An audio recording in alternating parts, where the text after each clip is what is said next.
নেপালের ৮টি প্রধান রাজনৈতিক দল প্রেসিডেন্ট রামচন্দ্র পাউডেলের পার্লামেন্ট বিলুপ্তি ঘোষণাকে অসাংবিধানিক আখ্যা দিয়ে পার্লামেন্ট পুনর্বহালের দাবি জানিয়েছে। তাদের দাবি, নির্বাচিত জনগণের প্রতিনিধির মাধ্যমেই সংসদ ভেঙে দেওয়া সম্ভব।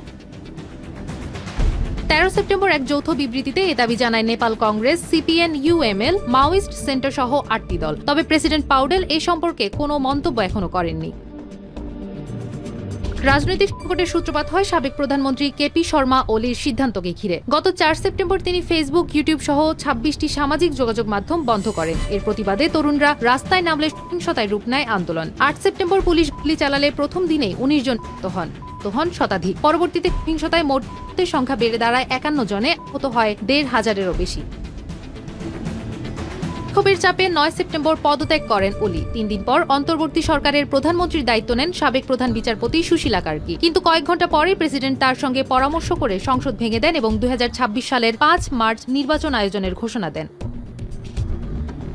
৮ দলের দাবি, এই সিদ্ধান্ত নেপালের সংবিধান ও বিচার বিভাগের পূর্ববর্তী নজিরের পরিপন্থী। এদিকে সহিংসতায় এমপি মন্ত্রীদের বাড়িঘর ভাঙচুর, কারাগার থেকে ২,০০০-এরও বেশি কয়েদির পালানো এবং পুলিশের অস্ত্রলুট পরিস্থিতিকে আরও জটিল করে তুলেছে। আইনশৃঙ্খলা রক্ষায় রাজধানী কাঠমান্ডু সহ বিভিন্ন শহরে সেনা মোতায়েন করা হয়েছিল। জারি করা হয়েছিল কারফিউ। শুক্রবার থেকে দেশটিতে পরিস্থিতি স্বাভাবিক হতে শুরু করেছে। কাঠমান্ডুতে দোকানপাটও খুলেছে, পাশাপাশি স্বাভাবিক হয়েছে গাড়ি চলাচলও।